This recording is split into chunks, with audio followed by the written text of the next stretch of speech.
참 예수님, 너무 이른 시간이라 저녁을 다 제대로 못 하셨을 것 같은데 저도 그냥 김밥 몇 개 먹고 나왔습니다. 시간이 좀 아주 애매하고 그래서 어제 가서 밤에 잠은 잘 주무셨습니까? 아마도 이게 강의를 하는 중에 어떤 몸의 변화가 이렇게 오신 분들도 분명히 있을 겁니다. 그리고 집에 가서 어떤 그 변화를 느끼신 분도 있고, 또 어떤 경우에는 뭐 한 몇 주 지나고 난 다음에 병원에 가서 검사를 했더니 병이 치유되는 그런 경우도 있을 겁니다. 그래서 하나님께서 터치하시는 것은 다 같이 터치하시지만은 결과는 굉장히 다양하게 일어날 수 있다는 것을 여러분들이 아시기 바랍니다. 그리고 오늘도 예수님의 십자가 보목은 저희와 같이 시간을 하겠습니다. 우리 키보드 시작 성가로 성모님 노래 하나 할까요? 저도 목이 좀 많이 잠겨서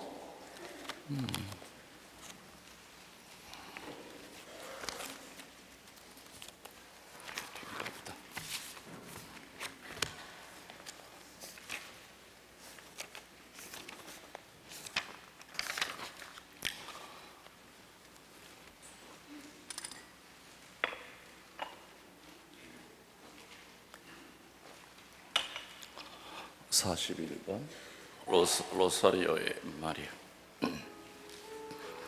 성부와 성자와 성령의 이름으로.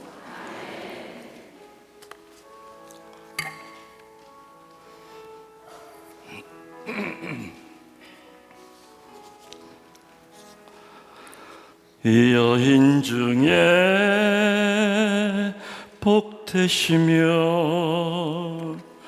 구세주 어머니, 믿음 깊은 삶으로 채우게 하소서. 환희의 꽃으로 성소를 꾸미고 기적의 촛불을 밝히게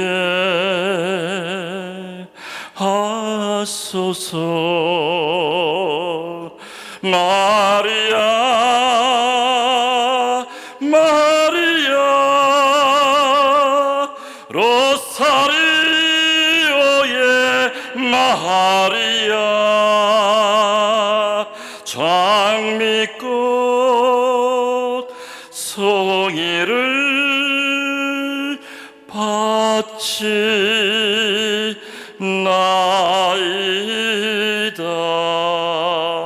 하느님께 순명하신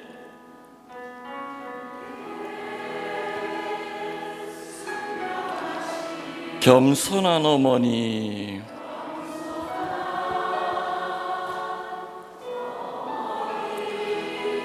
한결같은 사랑으로 이끌어 주소서.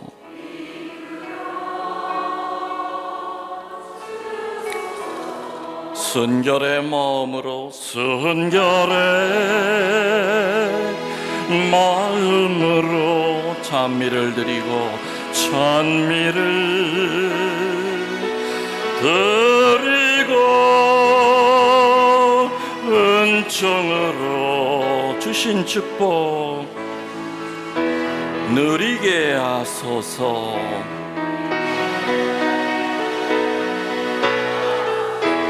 발을 높이 들고 마리아 마리아 로사리오의 마리아 장미꽃 송이를 바치나이다.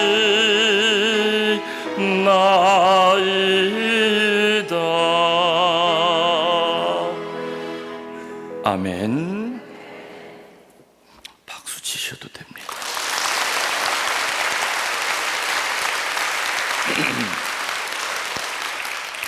손바닥이 뜨거우면 몸에 굉장히 좋대요. 그래서 일부러도 막 때리잖아요, 그죠?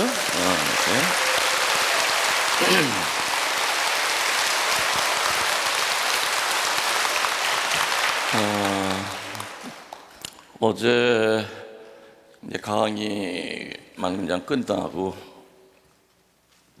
가는 것이 제 계획이었는데, 또 여기 신부님이 성시간 미사, 성모 신신 미사를 봉헌하는데, 신부님 하고 싶으면 하시고 말고 싶으면 마시라 하라는 얘기죠. 또 제2실에 들어가서 시간이 너무 늦었으니까 강론은 안 해도 되겠지, 그러니까 그것도 하고 싶으면 하시고 아무튼 어저께 12시 넘어서 끝났죠. 넘어서 끝나고 제가 지금 머무는 그 교우집이란 동네 이름도 좀 헷갈리는데 어딘지 거기 가서 배는 고프고 힘은 다 빠지고 어디 나가서 먹을 데도 없고, 그래서 그냥 계란 후라이만 2개 해달라고. 그래서 계란 후라이에 이렇게 양주 조금 해서 언더락으로 이렇게 먹고 잠이 안 와요. 그래서 한 4시 반까지 이제 잠을 못 자고, 시차가 계속 아직까지 적응이 안 된다는 얘기겠죠. 또 오늘은 또 공항에서 또 어떤 분이 또 오셔서 그분 때문에 또 계속 만나고, 또 굉장히 오늘 바쁘게 하루를 보냈습니다. 그리고 여기 아주 오기까지 오다가 중간에 김밥집 들러서 김밥 이제 한 줄 사가지고 게스트룸에서 이제 먹고 나왔는데, 아무튼 참 바쁘네요. 여러분들, 제가 여담이지만은 세컨 잡이 있습니다. 세컨 잡이 뭐냐면 중신하는 겁니다. 보통 1년에 한 3건에서 4건 정도는 제가 이렇게 맺어줍니다. 근데 사실은 사제가 해야 될 중요한 일 중에 하나라고 저는 오래전부터 그걸 생각하고 있어요. 그래서 또 이 관연한 자식들을 나이는 30 다 넘어가고 속 터지죠. 시집은 보내야 되겠는데, 장가는 보내야 되겠는데, 특히 교포들 이렇게 모여 사는 동네는 서로가 서로를 잘 알기 때문에 이렇게 이루어지기가 참 힘들어요. 그래서 일단 그 사람 이력서 나한테 보내라. 그리고 얼짱 각도로 한 2장 사진 찍어서 이렇게 보내달라. 그래서 같은 문화권, 그래서 동부에 있는 아가씨와 서부에 있는 총각을 몇 해준다든지, 영국에 있는 총각과 카나다에 있는 아가씨를 몇 해준다든지, 이렇게 같은 대화가 될 수 있고, 같은 어찌 보면 한국말보다는 영어가 서로 편한 사람들 이렇게들 하고 있습니다. 그래서 내일도 또 규수 하나를 또 1시 강의 전에 또 만나서 인터뷰를 조금 또 해야 될 것 같고.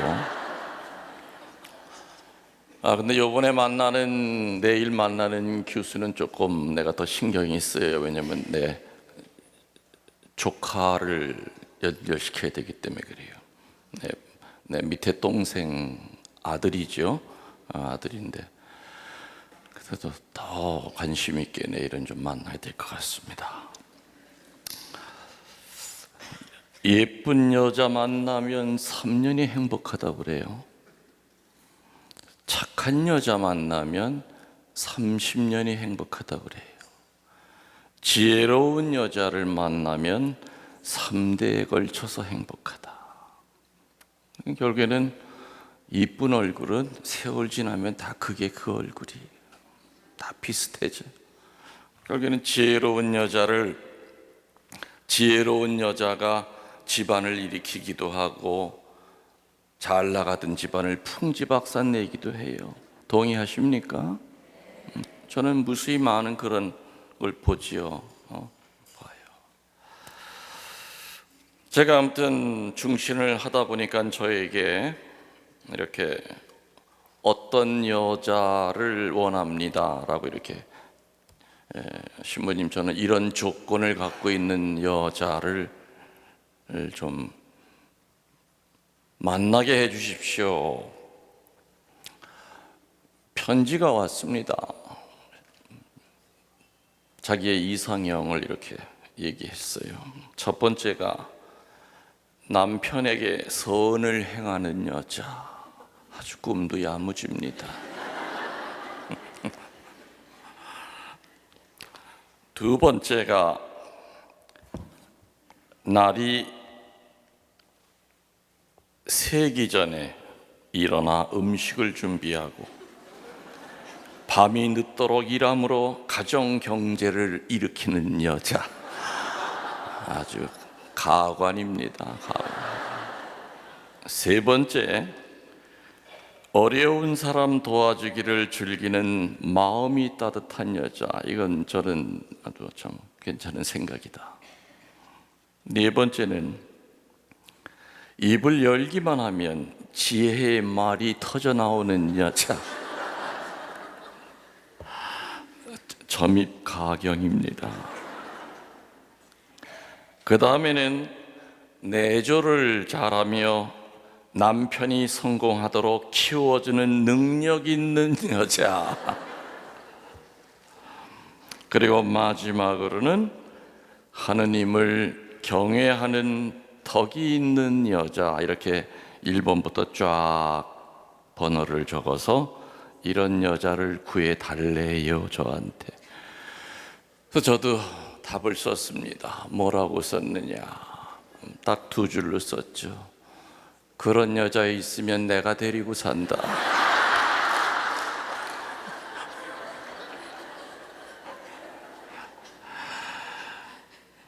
그런 여자 있으면 널 주겠냐? 내가 데리고 살지. 참 어려워요, 중신하는 거. 중신도 잘못하면. 그래서 하여튼 저는 아무래도 사제이기 때문에 양쪽 집안을 좀 자세히 봐야 됩니다. 또 이게 또 너무 뭐가 맞지 않으면 굉장히 불편해요. 이제껏 제가 36년 동안 혼배 송사가 한 420번 정도 내가 주례를 했는데 그 중에 한 100번은 내가 직접 중신을 한 사람들입니다. 양복을 얻어 입은 건 딱 1번입니다. 나머지는 그냥 봉투만 줍디다. 근데 정말 하느님께 감사하는 것은 단 한 쌍도 헤어지질 않았어요. 단 한 쌍도.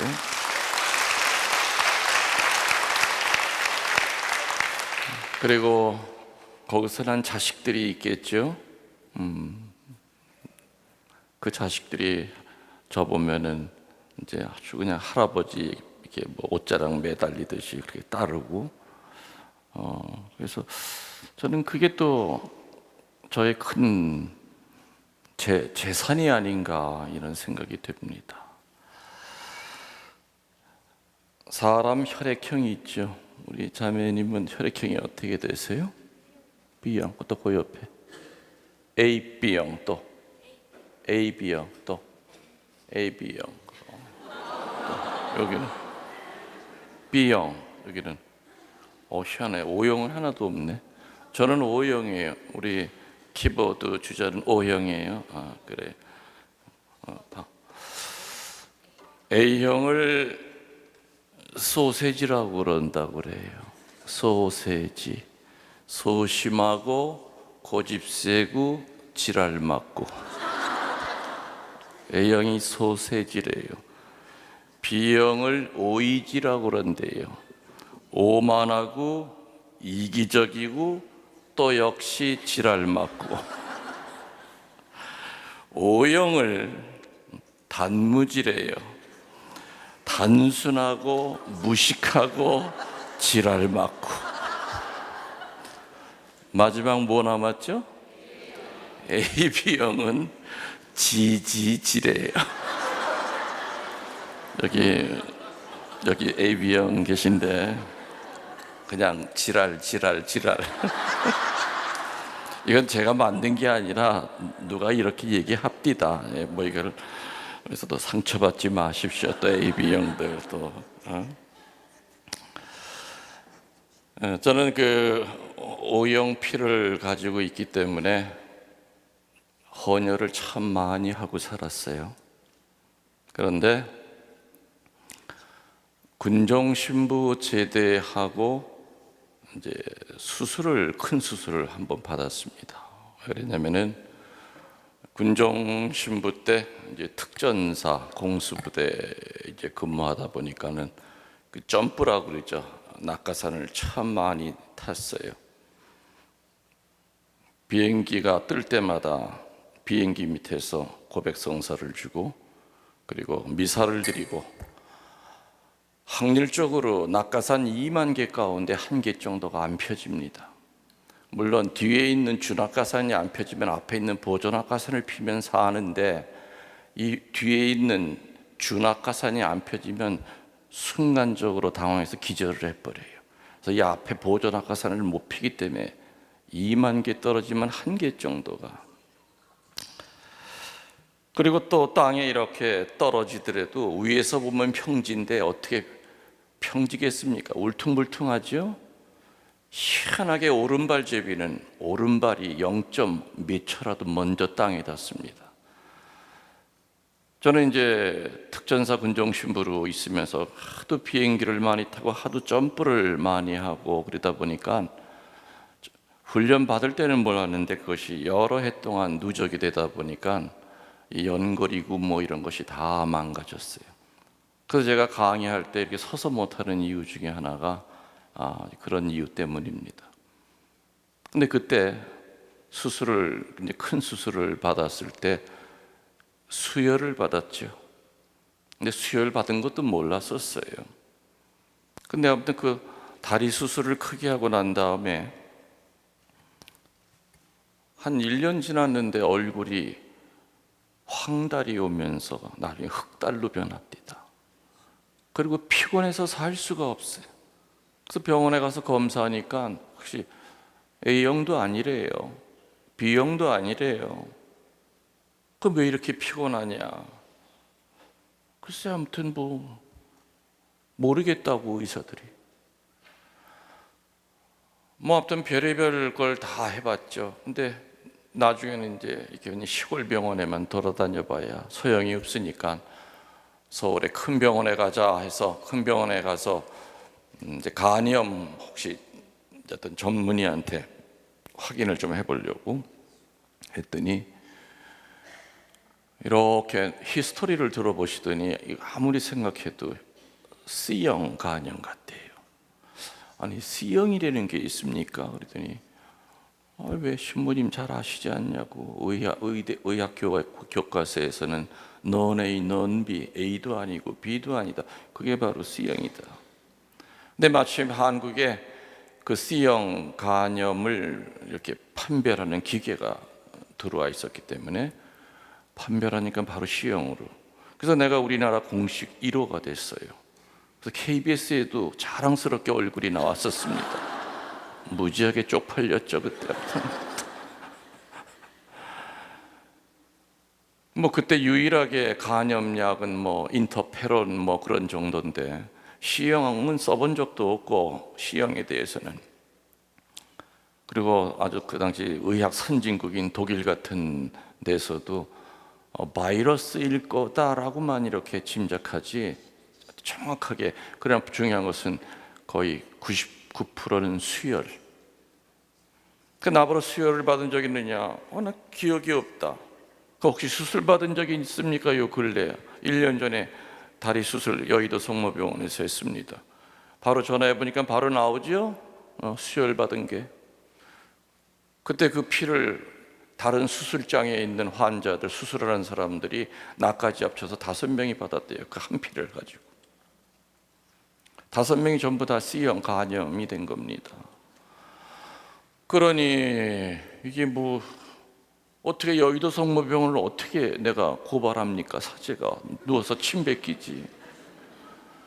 특별한 약도 없다 그리고 뭐 그러니까 뭐 그때도 저 거의 뭐 죽었다고 막 이렇게 소문이라고 그랬었죠. 그러니까 뭐 자연건강원에서 와서 뭐 식단 짜주고 뭐 숙변부터 제거하셔야 됩니다 하면서 현미. 그때 1년 현미 먹고는 지금도 현미 안 먹어요. 잡곡밥은 아주 싫어요. 정말 하도 물려가지고. 아무튼 긴 세월 동안 아무튼 정말 살살 달래면서 거의 C형 간염 보균자로서 거의 한 18년 이상을 살았던 것 같아요. 그래서 의사들은 하나같이 신부님 피정 중단하셔야 됩니다. 과로하시면 안 됩니다. 그 18년 동안 나랑 같이 수혈 받았던 사람은 하나둘 죽어나갑니다. 간경화, 간암으로. 저 혼자만 이렇게 살면서도 그야말로 시한부 인생이었어요. 그리고 세월이 갈수록 누구에 대한 원망, 그 의료진들에 대한 원망. 하필이면 그 수많은 그 피 가운데서 하필이면 C형 간염 바이러스가 들어가 있는 그 피를 왜 내 몸에다 넣어줬을까? 의료진도 원망스러웠고 할 일은 많은데. 그리고 또 병원에서 뭐 그때 같이 받았던 사람 부산에 계시는 어떤 양반 운명하셨다고 그런 소리 들리고. 참 아주 힘들었죠. 힘들었어요. 그러던 어느 날 내가 감곡 성모님 성지에서, 그때도 참 뭐 일이 워낙 많은 성당이기 때문에, 근데 어느 날 갑자기 어떤 생각이 이렇게 들었느냐. 그것도 언제 들었느냐면은 이제 혼자 샤워를 하고 있는데, 하긴 혼자 샤워하죠 제가. 말하고 보니까 조금 이상하네. 그냥 샤워하고 있는데 갑자기 어떤 생각이 머리를 스치고 지나갔느냐면은 잘못된 수혈로 내 몸 안에 C형 바이러스 수백만 마리가 내 피 속을 흐르고 있는데 단 한 번도 바이러스와 인사를 나눈 적이 없다는 생각이 갑자기 들었어요.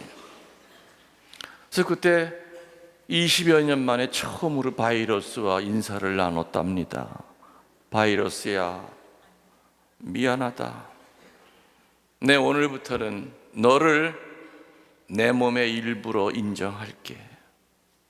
그리고 부탁이 있는데, 나 조금 더 살아야 할 일이 있을 것 같아. 나 조금만 좀 더 살게 해주면 안 되겠니? 그날 바이러스와 화해했어요. 정말 많이 혼자서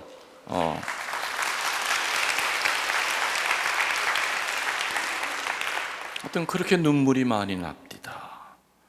그러면서 그렇게 미웠던 의료진들에 대한 그 분노가 사라졌어요.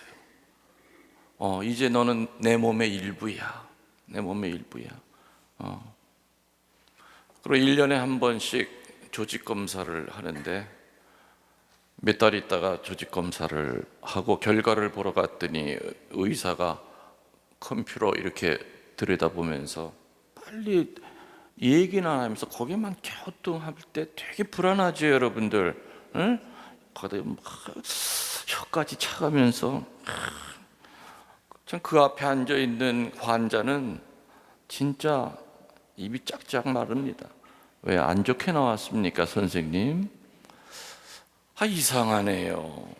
나는 C형 중에서도 아주 악성이었어요.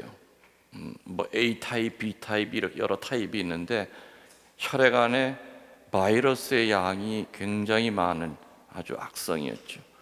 근데 그날 조직 검사를 했는데 신부님 이상합니다. 얘네들이 분명히 죽은 건 아닌데 가만히 활동을 하지 않고 움직이지 않는다는 거예요. 그래서 그럼 그거 좋은 겁니까? 당연히 좋죠.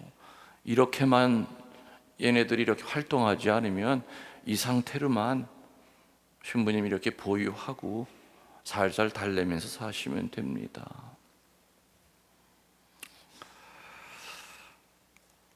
저는 그날 의사한테 그 결과를 들으면서 나 혼자 어떤 말이 튀어나왔느냐. 바이러스야 고맙다. 그때는 제가 깨달은 게 있어요. 십자가는 지는 게 아니라 끌어안는 거구나. 십자가를 지려고 하니까 걷다 보면 넘어지고 그 무게에 눌려서, 그러나 내 심장 가까이 십자가를 끌어안으면 걷기도 훨씬 편해요. 근데 그 무거운 십자가를 등에다 짊어지고 살려니까 18년 동안 얼마나 힘이 들고 미움이 그냥 부글부글 끓고 힘이 들었는지.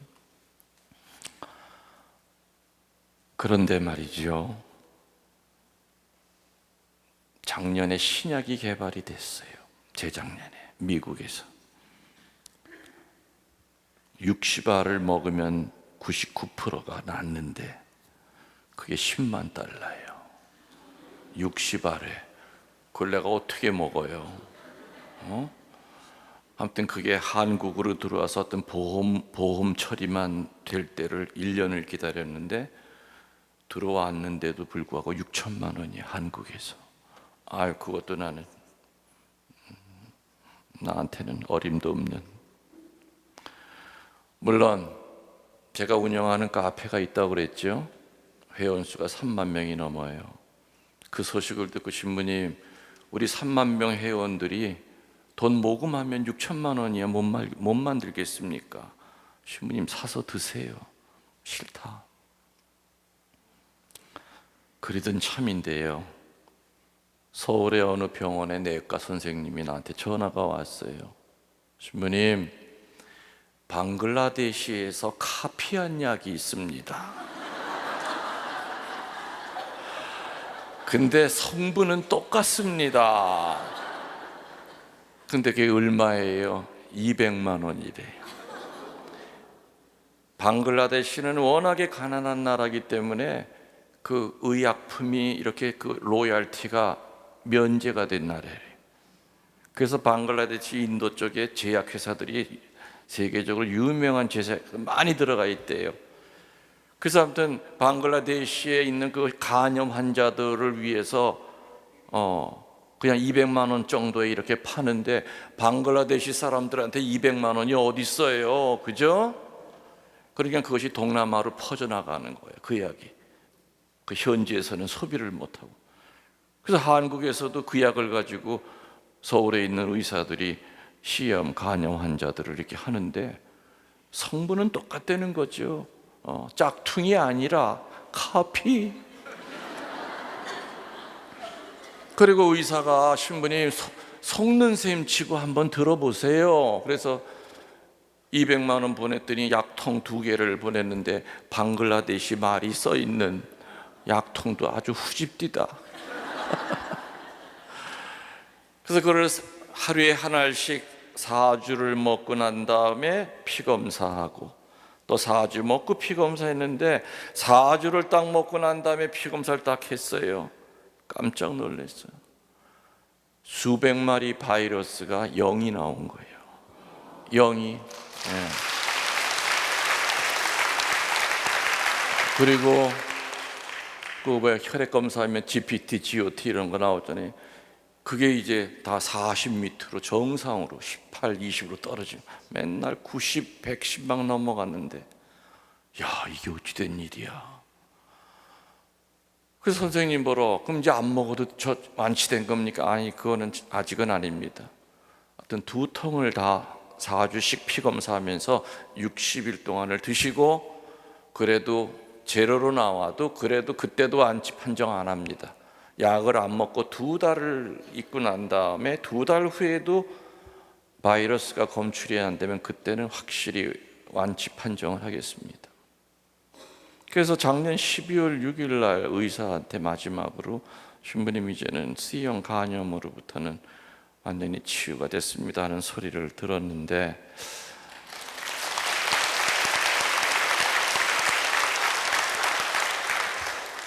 근데 되게 미안했어요, 바이러스한테. 왜냐하면 같이 살자고 그랬잖아요. 근데 치사하게 그냥 약을 먹어서 순식간에 막 내가 죽였잖아요, 걔네들을. 응? 응. 왜 그렇게 미안한 마음이 드는지, 기쁘면서도 한편으로는 바이러스야, 그동안 너 욕한 건 미안하니까 나 조금 더 살게 해줘, 내가 너를 내 몸의 일부로 인정할게 했었는데, 진짜 그렇게 죽은 거예요. 근데 아직 항체는 남아있기 때문에 뭘 못하냐? 헌혈은 아직 못해요. 저는 C형 간염, 그 잘못된 수혈로 내 몸 안에 들어왔을 때 정말 마음이 아팠던 건 뭐냐? 저는 그 간염, C형 간염 보균자가 되기 전에는 1년에 적어도 10번 이상 헌혈을 했어요. 왜? O형 피는 누구한테나 다 줄 수 있기 때문에. 그래서 사제의 피기 때문에 정말 자긍심과 사랑을 가지고 저는 항상 헌혈소를 찾아가서 항상 손을 내밀었어요. 근데 C형 간염이 되고 난 다음부터는 안 되잖아요. 하다못해 딴다고 이렇게 바늘 하나 쓰더라도 그거 혹시 다른 사람 손에 묻을까 봐 꽁꽁 감싸가지고 테이프로 해가지고 잘 버려야 되고.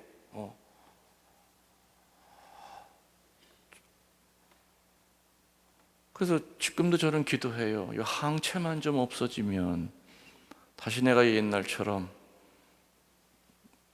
헌혈의 봉헌을 내가 할 수 있을 텐데, 나눠줄 수 있을 텐데. 우리 키보드 자매가 O형이라고 그랬잖아요. 헌혈 해본 적이 있어요? 네? 네, 아주 몸도 건장하니까 앞으로 종종 하세요. 네? 네. 피 깨끗하죠? 그래, 피도 깨끗하. 그래, 체격도 좋고 그러니까 많이 하시면 좋을 것 같아요. 제가 며칠 전에 그 어느 개신교 사이트에 이렇게 우연히 이렇게 웹 서핑을 하다가 개신교 사이트에 이렇게 접속이 돼서 들어가 봤는데, 거기 지금 뭐가 떴느냐면은 요즘 개신교가 천주교 신자를 포섭을 안 한대요. 개신교가 천주교 신자를 포섭 안 하는 이유에 대해서 개신교 그 사이트에 그게 떴어요. 읽어보니까 참 창피합디다.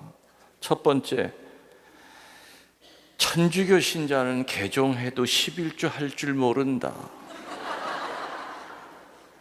두 번째, 천주교 신자 포섭할 이유가, 포섭 안 하는 이유 두 번째, 천주교 신자들은 개종해도 헌금할 때 천주교식으로 낸다. 이게 두 번째. 세 번째, 천주교 신자들은 개종해도 열심히 신앙생활을 안 한다, 보편적으로. 네 번째, 천주교 신자들은 개종을 해도 이미 열심히 살고 있는 개신교 신자들의 물을 흐려놓는다. 나 짜증나 정말. 다섯 번째, 천주교 신자 출신들은 개종을 해도 여전히 천주교식으로 목사 욕을 잘한다. 우리 안 그렇잖아요, 그죠? 하나 봐. 여섯 번째, 천주교 신자들은 개종해도 어설프게 배웠던 천주교 교리 지식으로 개신교 신자들을 가르치려 든다. 마지막 일곱 번째, 천주교 신자들은 개종하면은 예배당만 짓는다면 즉시 다른 교회로 가버린다. 그래서 거기 결론이 뭐라고 있느냐? 천주교 신자 1명 포섭하면 개신교 신자 10명이 베린다. 그래서 결론은 천주교 신자 포섭하지 말고 차라리 불교 신자를 포섭하는 게 더 낫다. 그래서 내가 바로 즉시 거기다가 반박글을 써서 올렸어요. 그래서 이거 썼던 목사랑 긴 시간 인터넷상에서 이제 논쟁을 한참 벌린 적이 있었죠. 우리 신자들 개신교로 갈 리도 없지만, 그죠? 가서도 큰 집에서 온 사람답게, 종갓집에서 온 사람답게 멋있게 살잖아요, 그죠? 나도 말하면서도 자신이 없어.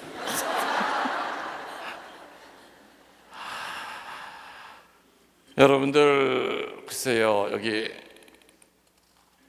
미국에서도 한국 영화들을 자주 접할 기회가 있으신지 모르겠지만은 한 10여 년 전에 영화 한 편이 나왔는데 제목이 되게 웃겼어요. 좋은 놈, 나쁜 놈, 이상한 놈, 그런 영화가 있었어요. 혹시 보신 분이 있으십니까? 제목이 좋은 놈, 나쁜 놈, 또 하나 이상한 놈. 근데 저는 그 영화를 보면서도 솔직히 누가 나쁜 놈이고 누가 좋은 놈이고 누가 이상한 놈인지 잘 모르겠어요. 근데 어느 목사가 그 영화를 보고 난 다음에 자기 교회 주보에다가 간단하게 컬럼을 쓴 거를 제가 우연히 봤어요.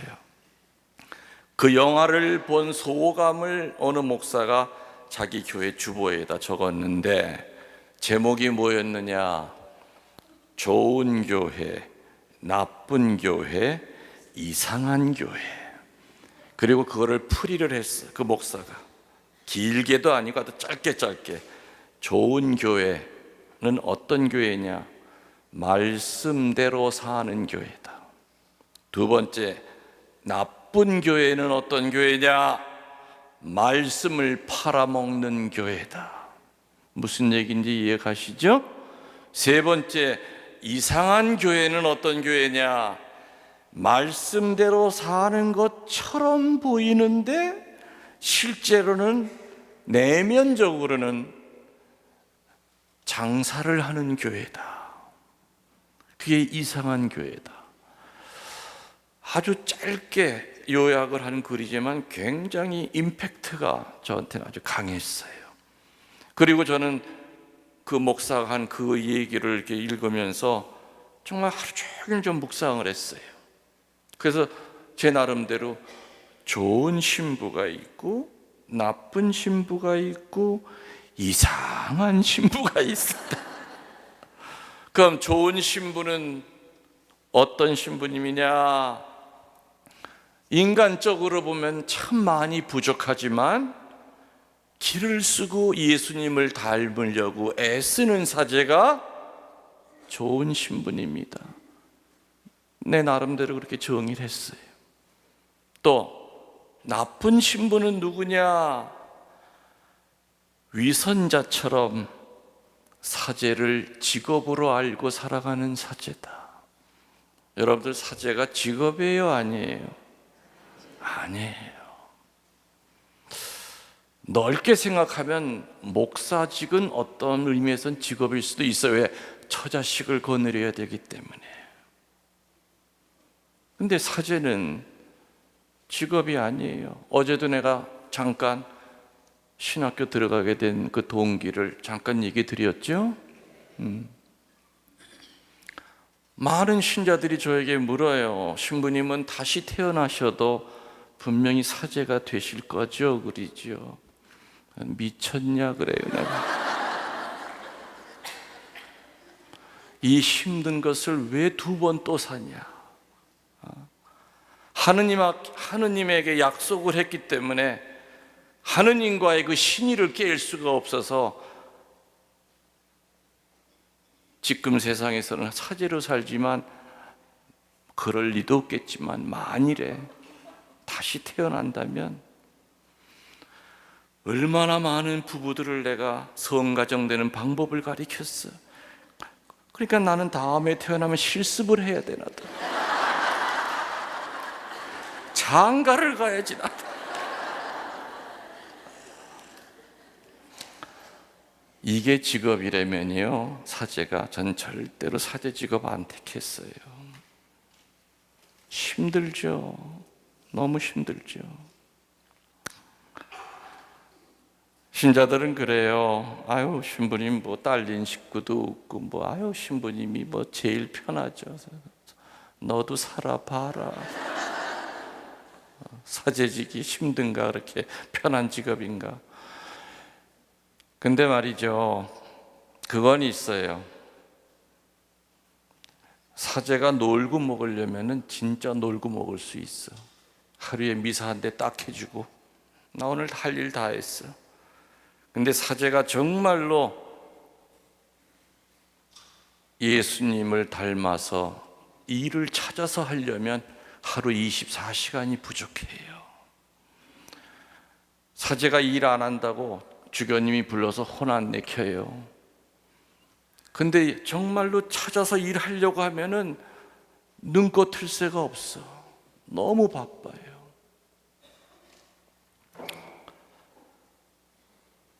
이상한 신부가 남았죠? 이상한 신부. 이름이 이시고 성이 상한이 아니라 이상한 신부가 남았는데, 겉으로는 말로는 착한 목자예요. 입만 열면 겸손을 강조하고 청빈을 강조하고 신앙을 강조하는데 그 신부님에게서 열매가 안 보여요.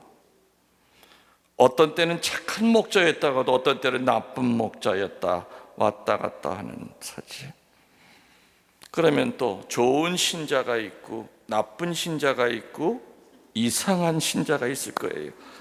좋은 신자는 하느님의 뜻대로 살려고 애쓰는 신자지요. 나쁜 신자는 끝까지 가라지로 남아있는 신자들이에요. 어제 내가 뭐라고 그랬습니까? 캐토릭 교회는 애초부터 의인들이 들어와서 의인으로 사는 교회가 아니라 죄인들이 들어와서 성인이 되려고 애쓰는 교회가 가톨릭이라고 그랬어요. 생물세계, 식물세계에서는 이 세상에 가라지로 태어났으면 죽을 때까지 가라지입니다. 맞죠?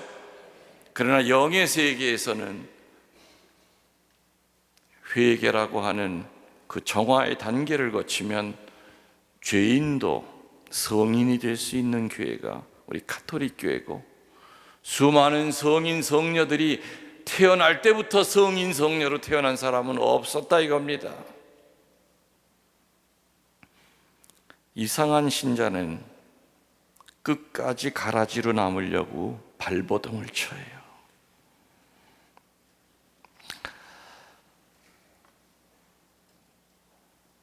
나쁜 놈, 이상한 놈으로 살다가 죽으면 말이죠, 그렇게 살다가 죽은 뭐 신부든 수녀든 뭐 평신도든 아무튼 나쁜 놈, 이상한 놈, 거기에 속한 사람으로 세상 살다 죽어서 무덤에 묻힌 다음에는 무덤 속에서 이상한 소리를 내요. 그래서 천주교 묘지에 가면은 가만히 있으면 소리가 들려. 무슨 소리 들리는 줄 알아요? 걸, 걸, 걸. 자세히 들어보면 용서하고 살 걸. 용서 청할 때 용서해 줄 걸. 비우고 살 걸. 베풀 걸. 사랑할 걸. 사랑받을 걸. 회개할 걸. 그래서 천주교 묘지 가면 걸, 걸, 걸.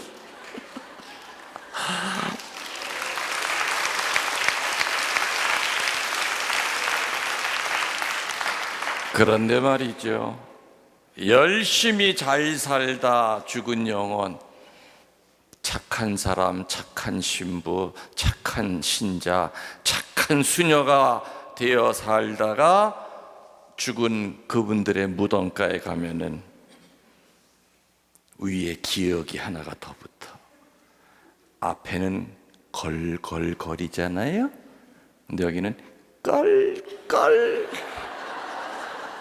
웃는 소리, 껄껄껄. 아이고 좋아, 껄껄껄. 우리 죽어서 어떤 소리 내야 돼요? 그렇죠. 아이고 여기 좋다, 껄껄껄 해야지. 껄껄껄 하면은.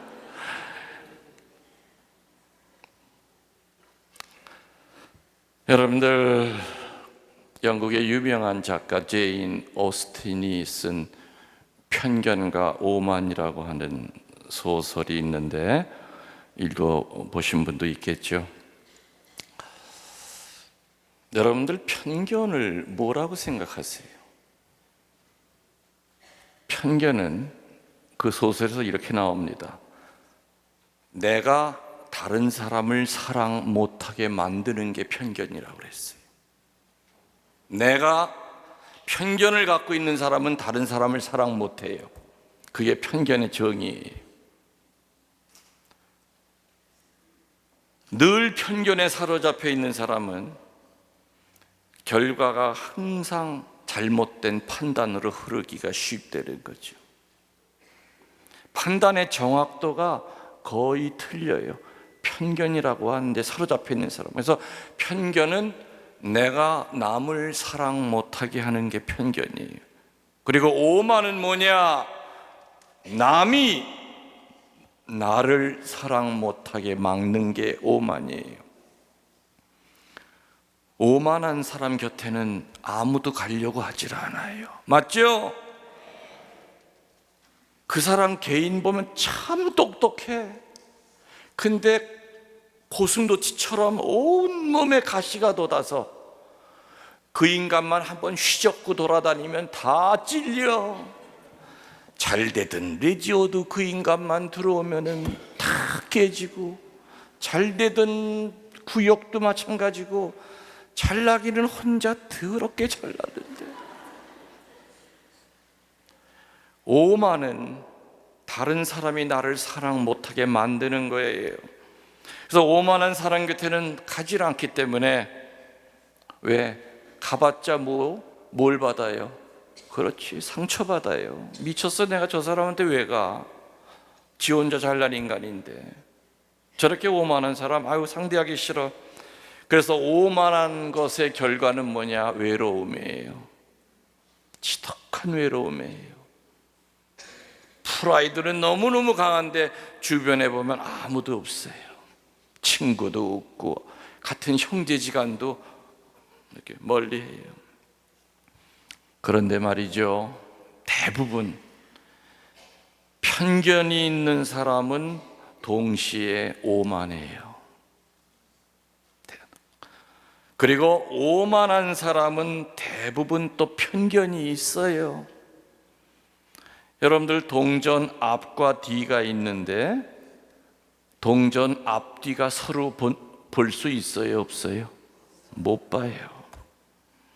편견이 있는 사람은 자신이 절대 오만하지 않다고 생각을 하고, 오만한 사람은 자기는 세상을 편견 없이 살아가고 있다고 착각을 해. 동전 앞뒤가 서로를 못 보듯이. 어찌 보면 예수님이 나자렛 당신 고향에 가셔서 편견과 오만이라고 하는 모진 회초리를 맞고 쫓겨나다시피 해서 쫓겨나셨죠? 다시는 가지 않으셨어요. 사실 예수님은 동네 사람으로 온 것이 아니라 랍비로 가르침을 주기 위하여 회당에서 설교를 했는데, 동네 사람들은 처음에는 목사 아들 누군 줄 몰랐어요. 저 사람이 눈을 감고 들으니까 세상에 못 들어보던 얘기를 기가 막히게 설교를 하네. 근데 가만히 눈을 뜨고 보니까 어디서 많이 보던 사람이야. 아니, 저 인간 그 엄마가 마리아 아니야? 그리고 저 애비가 우리 집 닭장구 치러 왔던 요셉 아니야? 세상에 저 건방진 게 우리들한테 훈계를 해?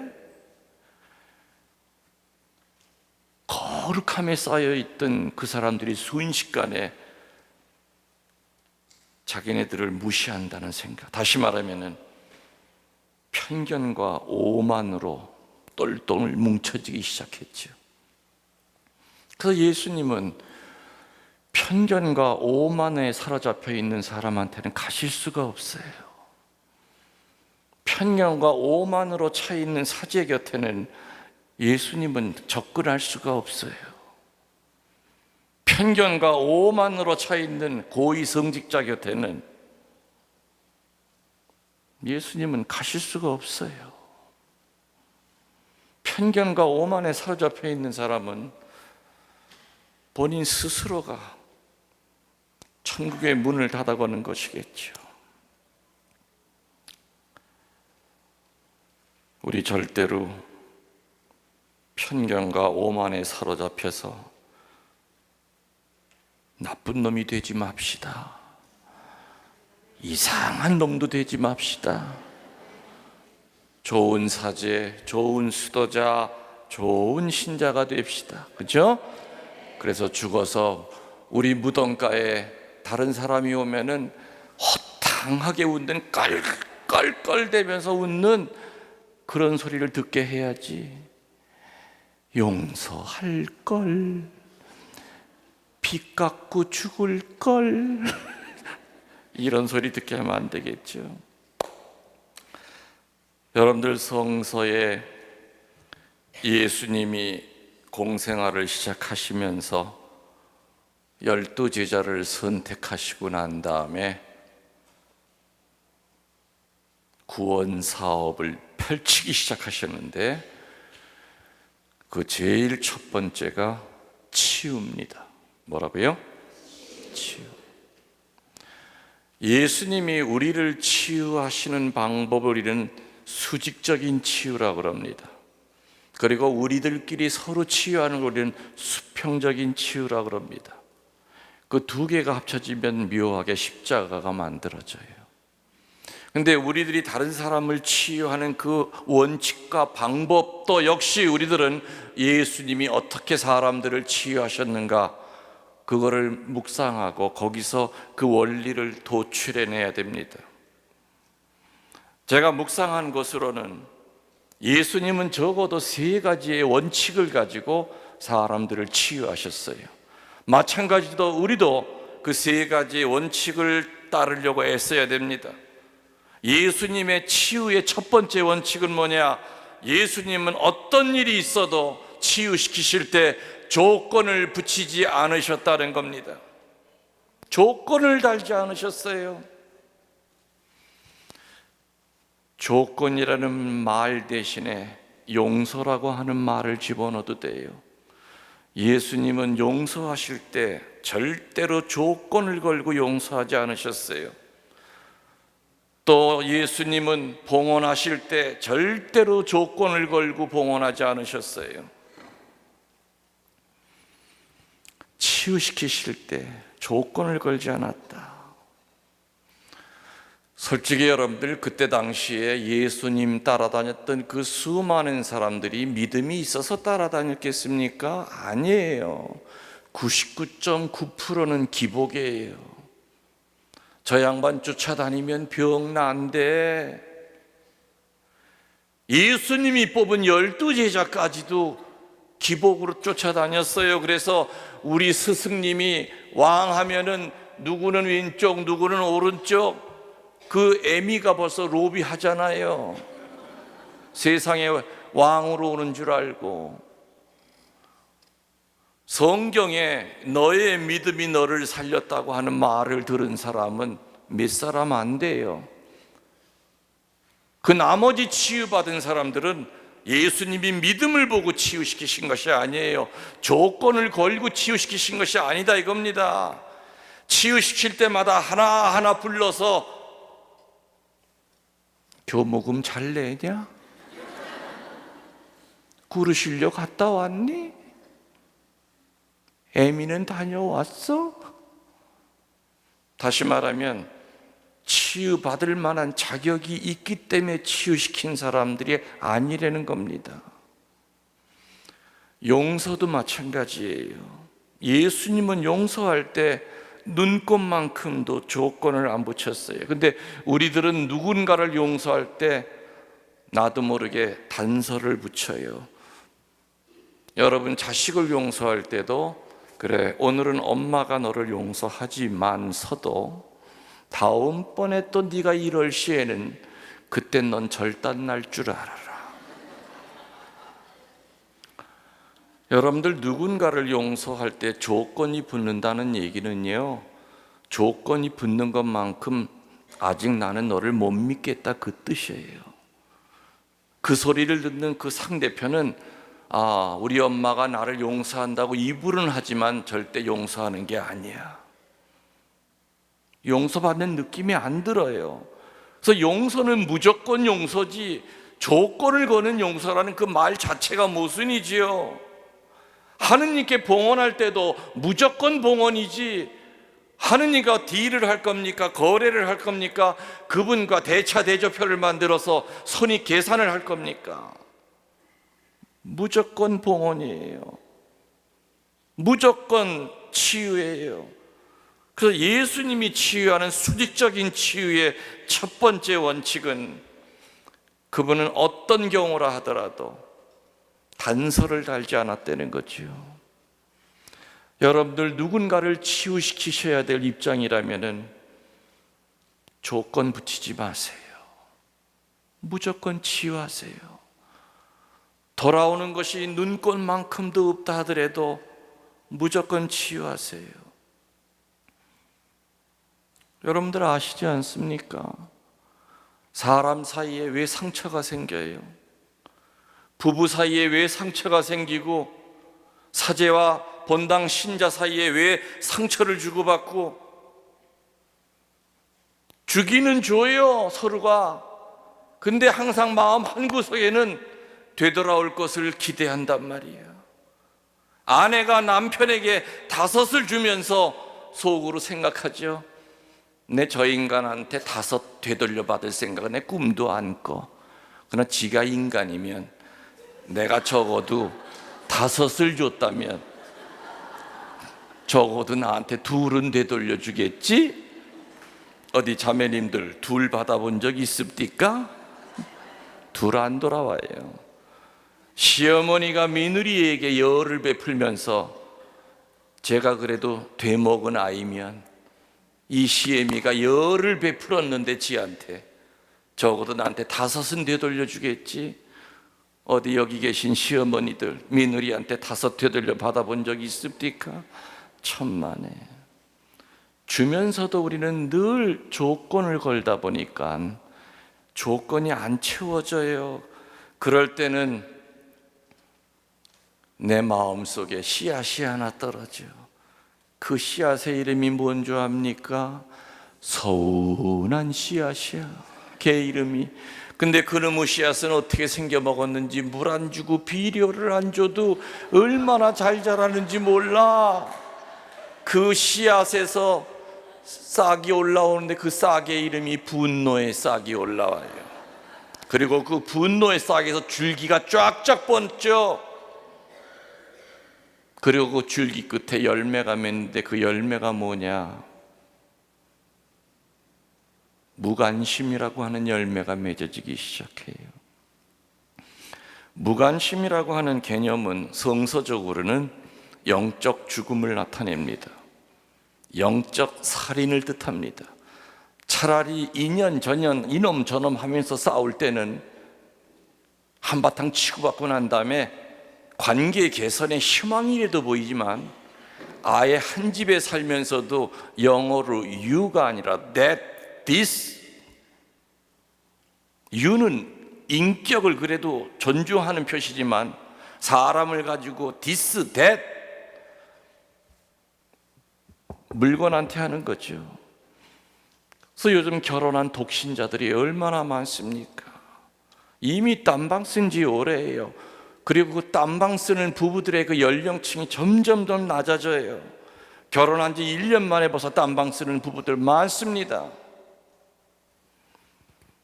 남편이 어떻게라도 화해 좀 해볼까 싶어서. 맨정신은 안 되죠. 닭똥집에 소주 한 잔 먹고, 그래도 또 양치질은 해야지. 그래도 또 각을 까락 하고선 막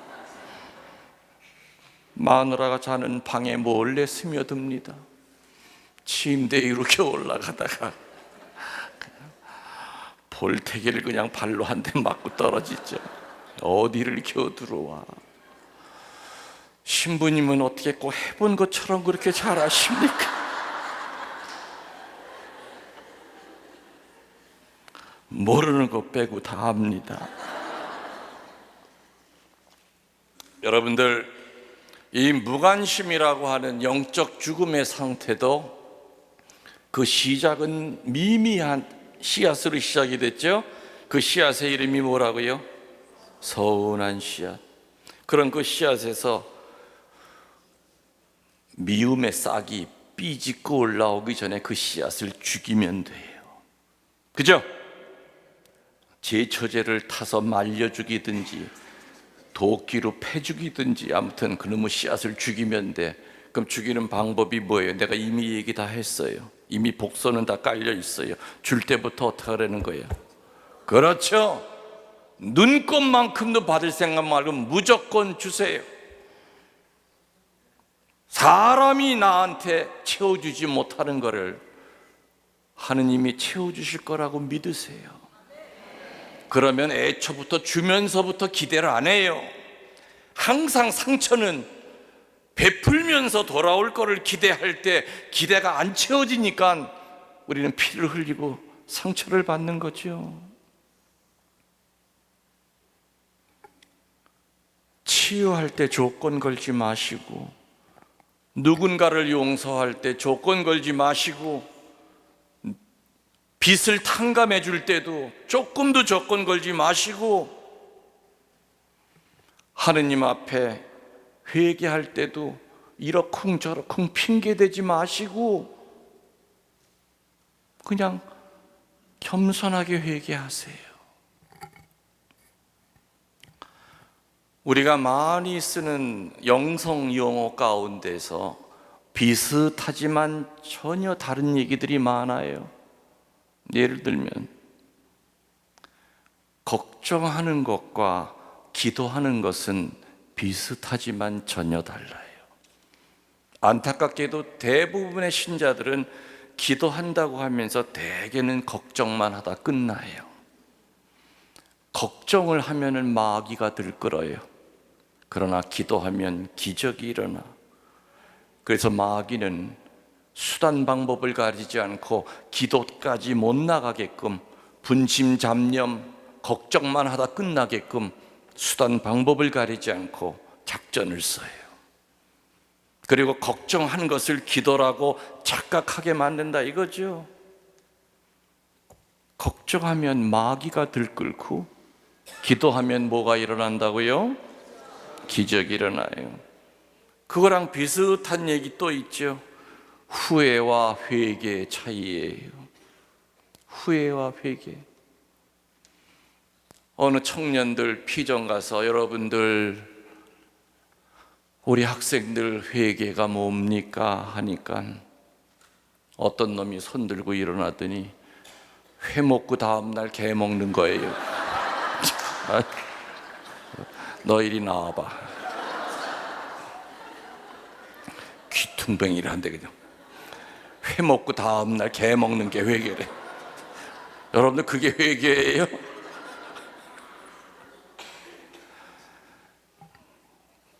사제생활 하면서 고백소에서 35년 동안 정말 수도 많은 사람 고백성사 줬겠죠. 그런데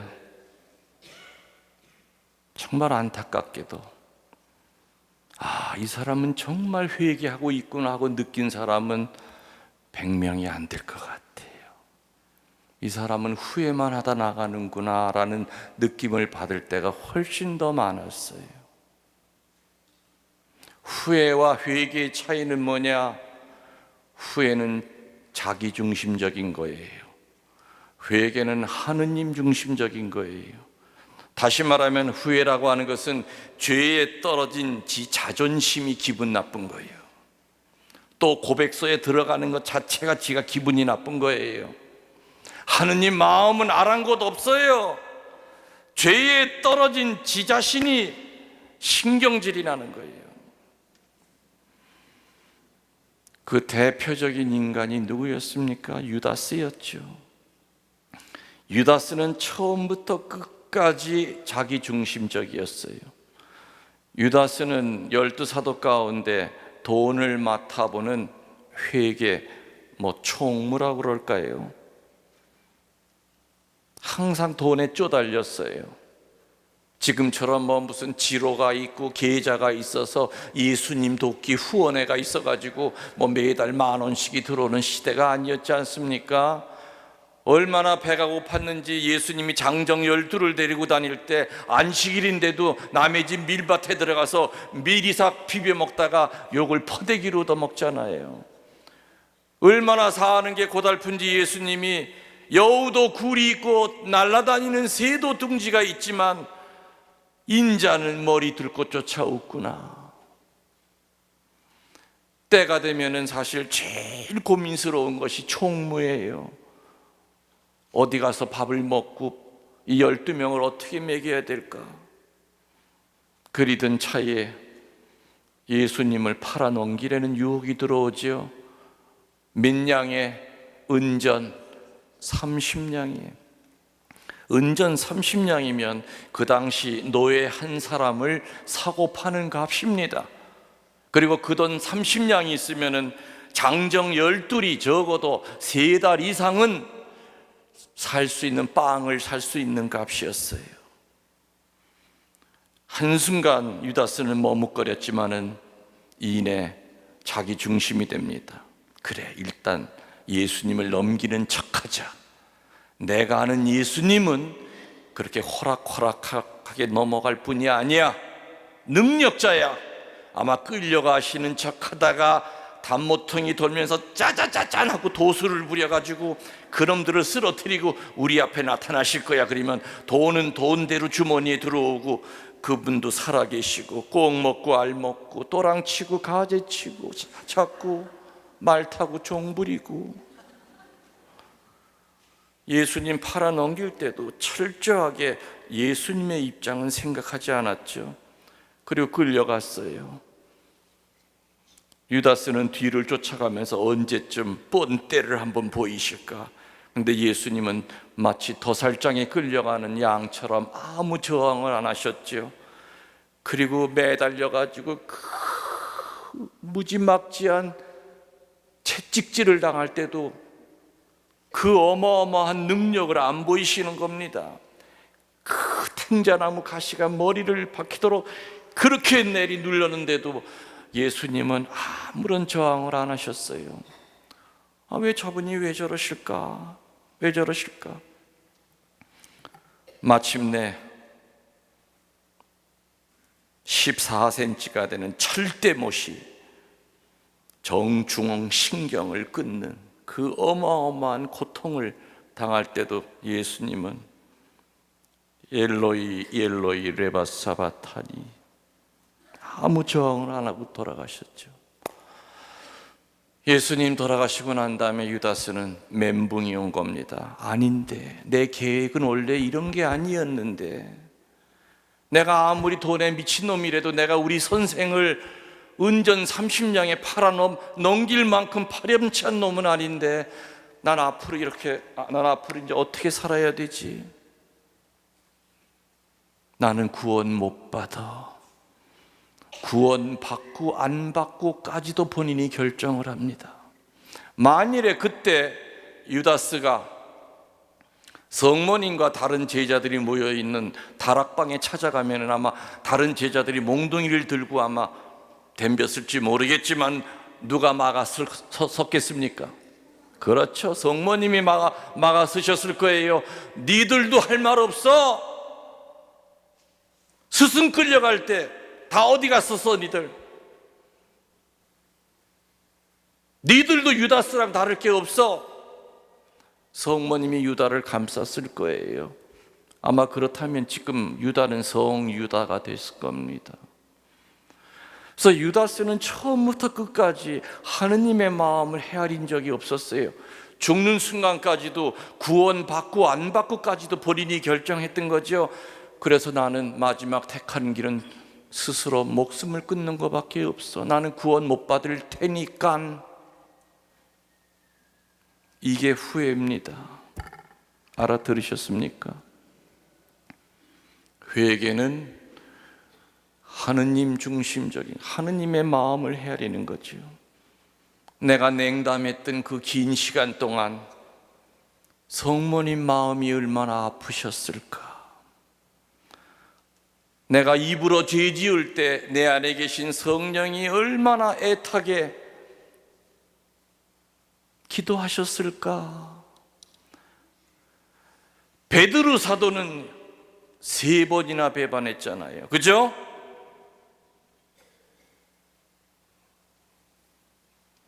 신앙 고백을 한 그 입술에 침이 마르기도 전에, 첫 닭이 울기 전에 나는 이 사람 몰라요. 면전에다 대고 난 이 사람 몰라요. 모른다니까요. 자꾸만 왜 그래요? 그때 첫 닭이 울었어요. 그리고 베드로는 땅을 치고 통곡을 했어요. 왜 했겠습니까? 그 예수님의 눈이 떠오를 거예요. 예수님의 그 슬픈 눈이, 그 눈 때문에 베드로는 견딜 수가 없었어.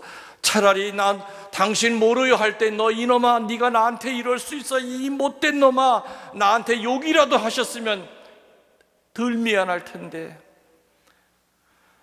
사람이 극도의 배신감에 사로잡힐 때는 말도 안 나오죠.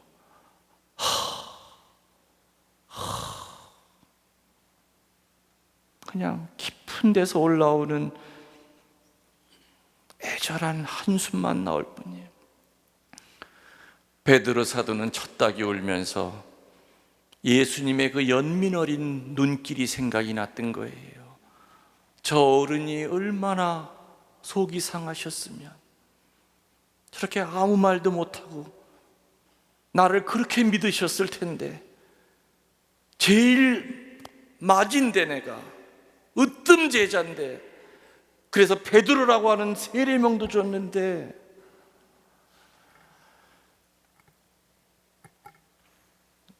여러분들 고백서에 들어가셔서 회개하셔야죠. 후회하고 나오는 사람들은요, 그 악습이 반복이 돼요.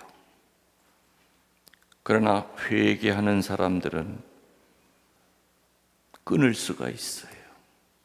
그래서 회개의 결과는 영적 변화지만 후회의 결과는 악습의 연속이 될 수밖에 없다는 거죠.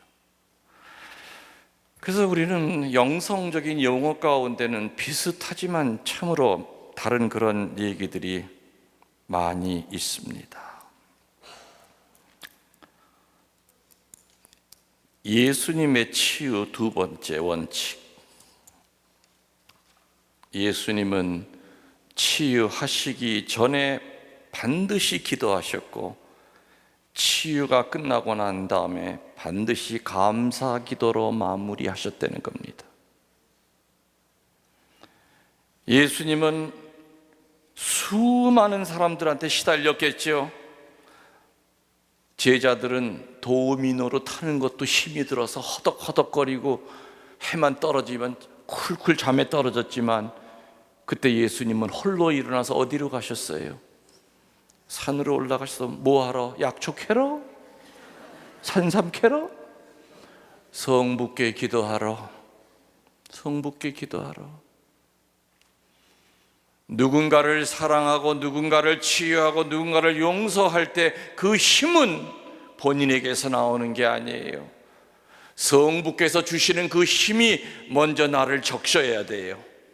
머리끝에서 발가락까지 나를 흠뻑 적신 물이 흘러 넘쳐서 이웃에게 가야지. 그 알량한 동정심 가지고 몇 달 못 버텨요. 저는 꽃동네에 원목 신부를 한 적이 있어요. 꽃동네 아시죠? 그때만 하더라도 꽃동네 초창기예요. 오홍진 신부님은 머릿속에 1년에 빌딩 하나씩 져야 되고, 아무튼 그때 상황 그냥 수용소 같은 수준이었어요. 그래서 교구 신부로 내가 제일 처음 원목 신부로 발령을 받아서 제일 먼저 한 게 뭐냐, 봉사자들 교육이었어요. 전국에서 많은 봉사자들이 몰려왔습니다. 별별 사람 다 있습니다. 지명수배당해서 숨어 들어 있는 사람도 있고 하여튼 별 사람들이 다 있었어요. 정리를 해야 돼. 처음에 봉사자들은요, 처음에 올 때는 사랑이 흘러 넘쳐요. 그래서 고무장갑 안 끼고도 할아버지 할머니들이 싼 그 똥오줌 맨손으로 쳐도 더러워하질 않아. 사랑이 있기 때문에. 마치 아기를 엄마가 묻어도 더럽지 않잖아요. 그 전에 우리 엄마가 내 밑에 동생 낳았는데 엄마 손에 똥이 묻었어. 아이고 똥도 이뻐, 아이고 냄새도 좋아. 너무 웃겼어 그때. 어서 엄마는 자식들 똥도 그렇게 이쁜가 보다. 아이고 똥도 아주 그냥 아주 호박처럼 노랗게 잘 싸네 하면서 그러죠. 꽃동네 처음 들어온 봉사자들은 고무장갑 안 끼고 똥을 주물럭거려도 더러워하질 않아요. 하루 종일 파김치가 되도록 일하죠. 저녁 때 온몸이 힘들어도 꼭 미사 참석하는 봉사자들이 있어요. 미사 때 꾸벅꾸벅 졸더라도 매일 미사 참석해요. 그리고 한두 달에 한 번씩 꼭 고백성사 봐요. 그런 사람들은 살아남아서 지금 꽃동네 수사 수녀들이 된 거예요. 근데 같이 들어왔어도 어떤 봉사자들은 자기가 가지고 온 그 사랑 몇 달 못 써요. 그리고 어떻게 얘기하느냐, 나 오늘 3시간 봉사했으니까 3시간 기도한 것과 똑같아. 누가 그래요? 3시간 봉사했다고 그게 어떻게 3시간 기도입니까? 봉사와 기도는 다른 거죠.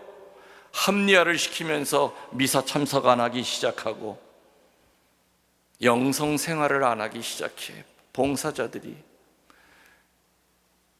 아까도 얘기했지만은 하늘에서 먼저 나를 적신물이 흘러 넘쳐야 되는데 자기가 가지고 들어온 그 알량한 동정심 몇 달 못 쓰고 마른 논바닥처럼 쫙쫙 갈라집니다. 그 다음부터는 어떻게 되는지 압니까? 고무장갑 3개를 껴도 더러워. 더러워. 이거 어떻게 만져? 그 사람이 3달 전에는 맨손으로 똥을 주물럭거리고도 웃었던 사람이 메말라지니까 더러운 거예요. 그리고 기저귀 안 갈아 채워주고 발로 차고 빨리 죽으라 그러고 그렇게 변하는 거예요. 3달 사이에. 그 인간이 처음 들어올 때는 여기 꽃동네에 계신 이분들은 주님이시여 나는 종이다고 들어왔는데 몇 달 사이에 바뀌었어. 내가 주인이고 이것들은 쓰레기야. 빨리 죽어야 될 인간도 아니야. 봉사자들이 먼저 기도하지 않으면 찾아오는 마귀들이 있죠. 음란 마귀가 찾아 들어와요. 꽃동네에는 남녀 봉사자들이 있어요. 근데 열심히 기도하고 성사생활하면 여자가 여자로 안 보이고 남자가 남자로 안 보이죠. 근데 기도 멀어지기 시작하면 이제 여자들이 보이기 시작해요.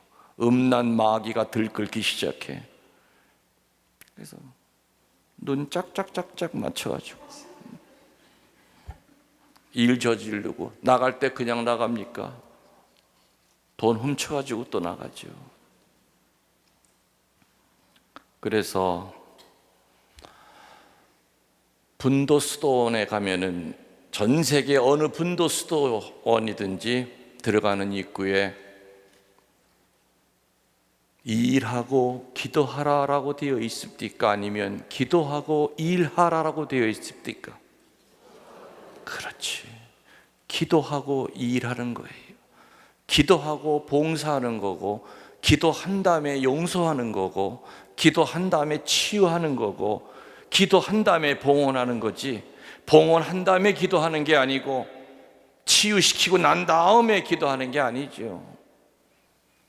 신부님, 저는 능력이 없어서 둘 중 안에 하나만 해야 돼요. 저는 기도라든지 봉사라든지 둘 중에 하나만 해야 되는데 저 뭘 선택해야 됩니까? 100이면 100번 전 똑같은 답을 합니다. 봉사 포기하세요. 기도부터 하세요. 기도가 밑바탕에 깔려있는 봉사는 왼손이 하는 거 오른손이 모르게끔 늘 봉사하면서도 본인은 부족하다고 생각해요. 근데 기도가 없이 하는 봉사는 꼭 하고 나면 티를 내요. 유세를 떨어. 때르릉. 대모님, 저 보호난데요. 우리 대녀 전화 왔구나. 이거 대모님한테 얘기를 해야 되나 말아야 되나. 저 사실은 작년부터 어디 나가서 봉사하고 있거든요. 아이고, 우리 대녀가 큰일 하고 있네. 근데 대모님, 이거 대모님만 알고 계셔야 돼. 이거 우리 신부님 귀에 들어가면 안 되는 거 아시죠? 그 말은 뭐예요? 대모님이 나팔 좀 불어가지고 내가 이렇게 이쁜 짓 하고 산다는 거 우리 신부님 귀에도 들어가고 수녀님 귀에도 들어가고, 정말 신부님 귀에 들어가서 그 다음 주일날 아이고 보나자매님, 아이고 세상에 대모한테 들어보니까 그렇게 좋은 일 많이 하고 있다며요. 신부님한테 칭찬을 받았을지 몰라도 하늘에 쌓아둔 건 아무것도 없는 거예요. 그래서 기도하면서 봉사하는 사람들은 절대로 티를 안 내요.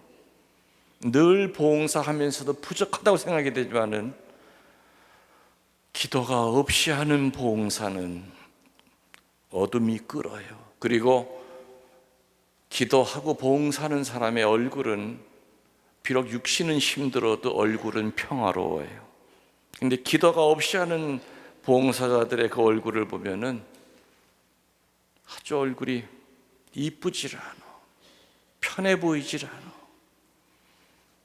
그래서 여러분들 늘 그 유혹으로부터 벗어나세요. 봉사하는 게 곧 기도다, 그건 마귀 소리예요. 기도하고 난 다음에 봉사하세요. 아셨죠? 예수님도 치유하기 전에 반드시 기도하셨고, 산에 올라가 철야 제단 쌓으셨고, 산기도 하셨고, 밤새 성부로부터 받은 그 영적 에너지를 가지고 새벽이 돼서 벌떼처럼 모여드는 사람 한 사람한테도 짜증 부리지 않고 다 안수하고 마귀 띄워주고 치유시키고, 베드로 장모의 집에 들어갔을 때도 사실은 예수님은 쉬러 들어간 거였습니다. 근데 들어가 보니까 세상에 쉴 형편이 아니야. 베드로 장모가 어떻게 됐어요? 열병으로 앓아 누워있던 거죠. 근데 놀라운 것은 사위인 베드로가 우리 장모 좀 고쳐주세요 라고 말한 것도 아니고, 그 장모가 예수님의 옷자락을 잡은 것도 아니고, 성서에 보면 동네 사람들이 한 마음으로 이 아줌마 좀 고쳐달라고 그랬다고 나와 있죠. 그게 바로 합심기도예요. 한문에서 합자는 지붕 밑에 입이 하나다 그 뜻이에요. 맞아요, 틀려요? 그게 바로 합자예요. 지붕 밑에 있는 사람의 기도가 하나고, 지붕 밑에 있는 사람들의 봉사가 하나고. 그래서 예수님은 동네 사람들의 그 모습을 보고, 청원의 기도를 보고 고쳐줍니다. 쉬러 들어갔던 그 장소에서 다시 일거리가 생길 때 우리든 대부분 짜증이 나요. 맞죠? 근데 예수님은 안 그러셨어요. 그 안 그럴 수 있는 그 힘은 뭐냐? 그분의 기도예요. 항상 그분은 구원 사업하기 전에 기도하셨고, 그리고 치유하고 난 다음에 아이고 오늘 피곤하다, 우리 야 삼겹살집 알아봐라, 고기 좀 구워 먹자. 에? 어디 사우나 좋은 데 없어? 땀 좀 빼고 오자. 그게 아니었죠. 예수님의 세 번째 치유의 원칙은 섬세하게 치유하셨어요. 뭐하게요? 아주 섬세히. 여러분들, 통이 큰 사람이다 라고 할 때 어떤 사람이에요? 산은 전체를 다 봐요. 스케일이 커요. 시야가 넓어. 근데 그 산 안에 있는 나무 종류는 못 봐요. 대부분. 반대로 자기가 지나온 길 나무 종류 숫자까지 다 기억하고 있는데 산 전체 모양은 못 봐요. 근데 산도 보면서, 다시 말하면 스케일이 크면서 또한 자상한 거, 이게 바로 이상적인 인간형이에요. 철학적인 말로 하면 고독하면서 사회적인 인간이라고 얘기를 합니다. 예수님의 그 스케일은 바다보다 컸지만 예수님이 사람을 대하는 모습을 보면 정말 소름이 끼칠 정도로 그렇게 자상할 수가 없었어요. 얼마나 섬세했는지 상상을 못해요. 예를 들면 귀먹은 반벙어리를 고쳐줬을 때 예수님의 첫 번째 액션은 뭐였느냐? 사람들 사이에서, 군중들 사이에서 따로 불러냈다고 그랬습니다. 왜 불러냈을까요? 귀머거리는 한 번도 소리를 들어본 적이 없는 사람이야. 그런데 왁작지껄하는 군중들 사이에서 귀가 열린다면은 사람들의 목소리는 대포 소리보다 더 크게 들렸을 거예요. 그건 축복이 아니라 공포였을 겁니다. 그래서 그것까지도 예수님은 알고 계셨기 때문에 사람들 사이에서 귀먹은 반벙어리를 따로 불러내어 침을 발라 귀에다 대고 귀를 열게 하고 난 다음에 제일 먼저 바람 소리를 듣게 했을 거예요. 이게 바람 소리란다. 나뭇잎 흔들리는 소리를 들으면서 점점 사운드에 익숙하게끔, 그리고 마지막으로 부드러운 예수님의 목소리를 선물로 줬겠죠. 그리고 난 다음에 적응을 시킨 다음에 군중한테 다시 되돌려 보냈어요. 그 바쁜 양반이, 그 크신 양반이 대수롭지 않게 나라 귀 열려라 하고 그냥 가도 될 건 될 수 있는 그분이 길을 가다가 그 사람 귀가 열렸을 때 어떤 고통이 올지까지도 미리 생각을 했다는 얘기죠. 또 여러분들, 성서에 나병 환자를 치유시킬 때는 굉장히 예수님은 특별히 하신 게 있어요. 반드시 터치를 하셨어요. 상처에다가 반드시 터치를 하셨어요.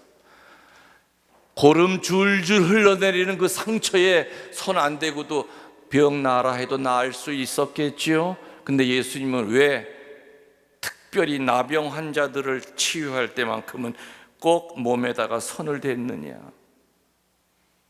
나병 환자는 나병이라고 하는 선고를 받고 난 다음부터는 천형이었습니다. 이 몸뚱아리 아무도 손댄 사람이 없어. 저주받을 몸뚱아리이지요. 마누라도 나를 버렸고 자식들도 나를 묶어서 문둥이 굴 속에다 갖다 던졌어. 이 저주받을 몸뚱아리 아무도 손을 댄 적이 없었어요. 내가 내 몸을 봐도 징그러운데. 나병 환자는 육신의 병보다 더 큰 마음의 상처는 배신감, 상실감, 바로 그런 거였죠. 말로 네 병 나아라 해도 나을 수 있었지만은 예수님은 가까이 다가가셔서 그 고름덩어리 상처에다 손을 댔어요. 예수님의 손과 나병 환자의 그 몸뚱아리가 만나는 그 순간 우주가 열렸어요. 그리고 그 나병 환자는 육신의 병만 치유된 것이 아니라 배신감, 절망감, 모든 영적인 상처로부터 치유가 된 거죠. 저는 신부되고서부터 지금까지도 열심히 하는 게 하나가 있어요. 미사 끝나고 나면 악수하는 거예요.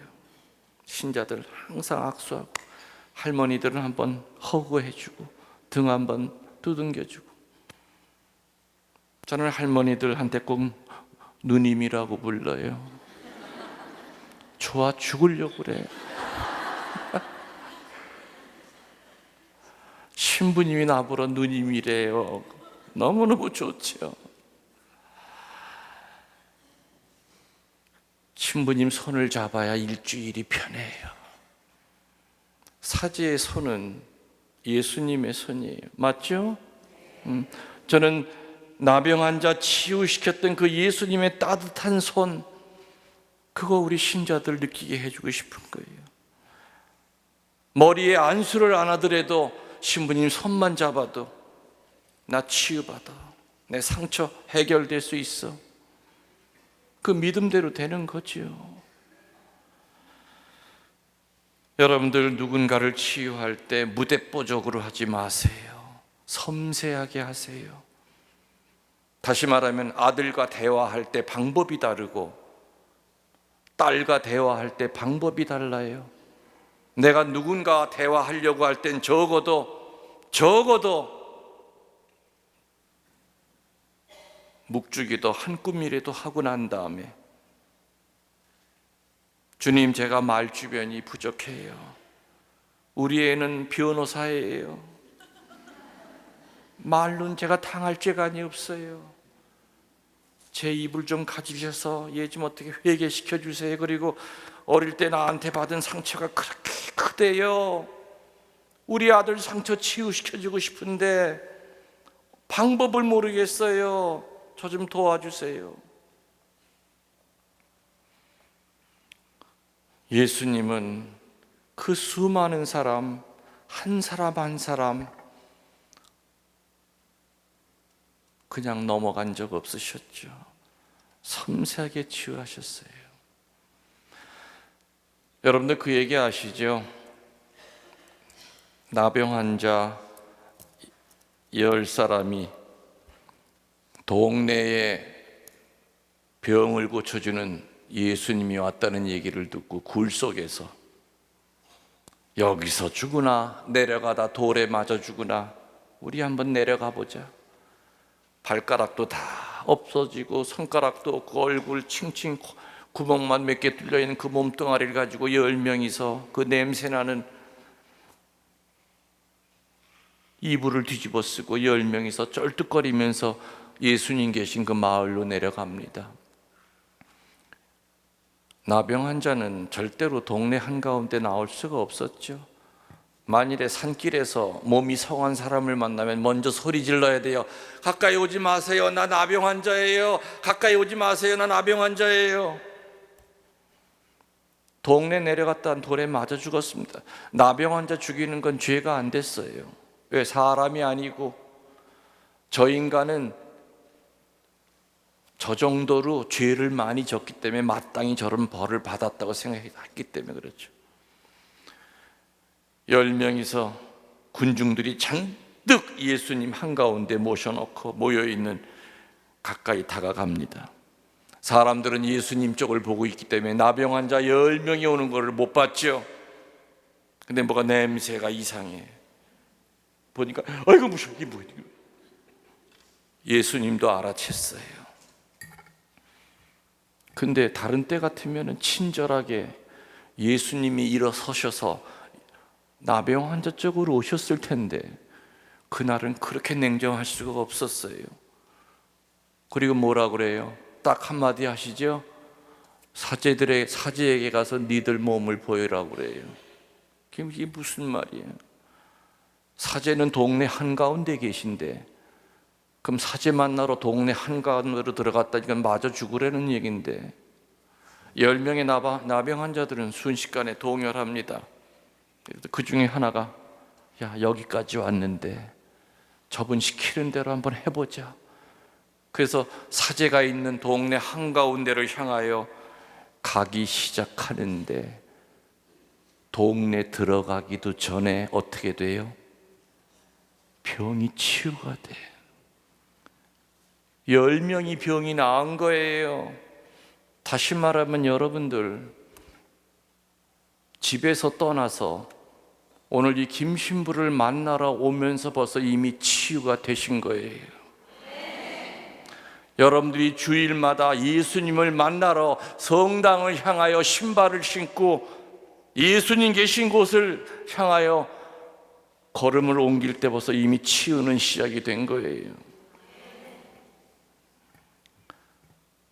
10명의 나병 환자 가운데 한 명이 사마리아 사람이라고 나옵니다. 고통은 공동 연대감을 주기 때문에 같은 나병이라고 하는 그 공통적인 고통 속에 있을 때는 유대인이건 사마리아이건 같은 그냥 친구였지만 일단 병이 나니까 사마리아와 유대인이 딱 갈라집니다. 그래서 10명 가운데 누가 예수님 앞에 와서 감사드렸습니까? 무릎 꿇고. 예수님이 그랬죠. 이상하네. 내가 고쳐준 인간은 10명인데 어찌 너 하나만 왔느냐?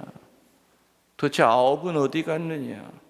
이 9명에 대한 행방이 2000년 동안 성서학계에 아주 중요한 이슈였습니다.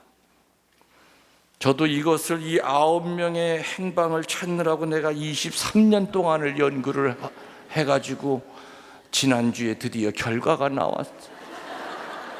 아직 제가 학계에 발표도 안 했지만은 해드릴까 말까 9명의 행방. 그 사람들 행방 찾느라고 내가 얼마나 힘들었는지 몰라요. 몇 명이 사라졌다고 그랬죠? 3명은 어디 갔느냐? 3명은 병이 낫자마자 마누라 찾아 나갔대요. 두둥겨 패려고. 나병 걸렸을 때 나 버렸다고, 그리고 딴 놈이랑 눈 맞아서 살림 차렸다고 배반한 마누라 복수하려고 찾아 나섰대요. 그리고 또 3명은 어디 갔느냐? 병이 낫자마자 오늘 아주 우리 술독에 빠지자, 그냥 술집에 가서 그냥 밤새 술을 퍼마셨대. 근데 몇 명 남았어요? 나머지 3명은 병이 낫자마자 야, 우리 그동안 여자 맛을 못 봤는데 우리 여자 맛 좀 보러 가자. 창녀촌으로 달려갔대. 나 이거 알아내는데 진짜 오랜 시간 걸렸어. 네? 여러분들 명심하세요. 치유받고 난 다음에 경계해야 될 것이 세 쌍둥이 마귀가 들어올 수가 있어. 첫 번째는 폭력 마귀가 들어와요. 병이 들었을 때는 거칠게 살고 싶어도 거칠어지지 않지만 병이 치유가 되면 이 폭력성이 나타나요. 두 번째로 치유가 되면은 음란 마귀와 술 마귀가 같이 들어와요.